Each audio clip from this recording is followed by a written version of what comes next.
जय माता दी। मैं लेकर आई हूँ आप सबके लिए कन्या उत्तराई गीत।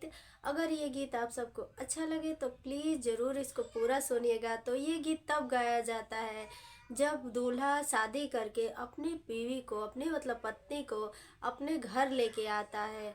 तो घर की औरतें जब जाती है दुल्हन को नीचे उतारने के लिए गाड़ी से, तब ये गीत गाती है। तो चलिए सुनते हैं प्यारा सा कन्या उत्तराई गीत।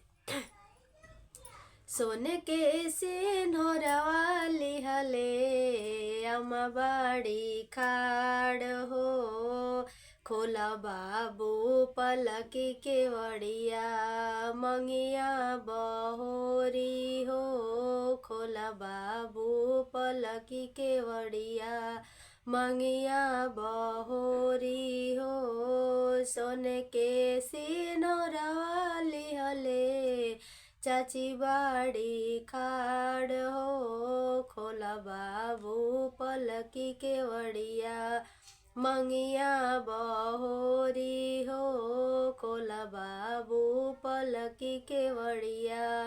सोने के सिंहरवा लिहले भाभी बाड़ी खाड़ हो, खोला बाबू पलकी के वड़िया मंगिया बहोरी हो, खोला बाबू पलकी के वड़िया।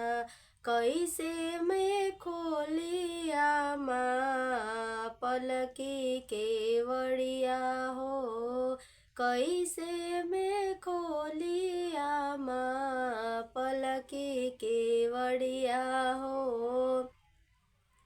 संगे बाड़ी कवन शुभवा देखिए सब लोग हो, संगे बाड़ी कवन शुभवा देखी सब लोग हो। सोने के सिंहरवा लिहले पुआ बाड़ी खाड़ हो, खोला बाबू पलकी के वड़िया मंगिया बहोरी हो, खोला बाबू पलकी के वड़िया।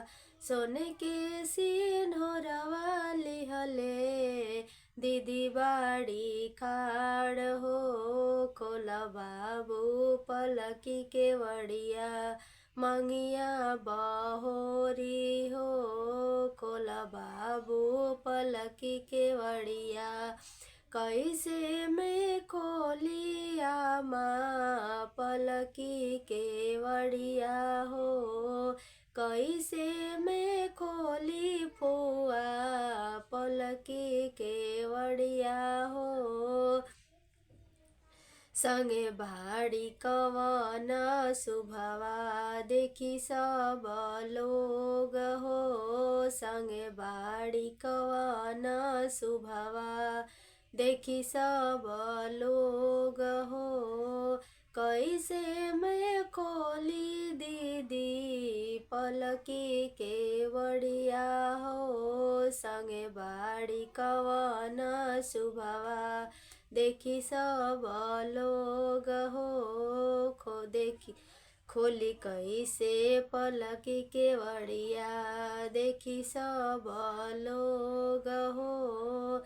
सोने के सिंहरवा लिहले सुहागिन बाड़ी खाड़ हो, खोला बाबू पलकी के वड़िया मंगिया बहोरी हो, खोला बाबू पलकी के वड़िया मंगिया बहोरी हो। कैसे मैं खोली सब पलकी के वड़िया हो, मोरा संगे बाड़ी कवन शुभवा देखी सब लोग हो, संगे बाड़ी कवन शुभवा देखी सब लोग हो। तो ये था प्यारा सा कन्या उत्तराई गीत। अगर आप सबको अच्छा लगे तो प्लीज़ प्लीज़ प्लीज़ मुझे सपोर्ट करिए। जय माता दी।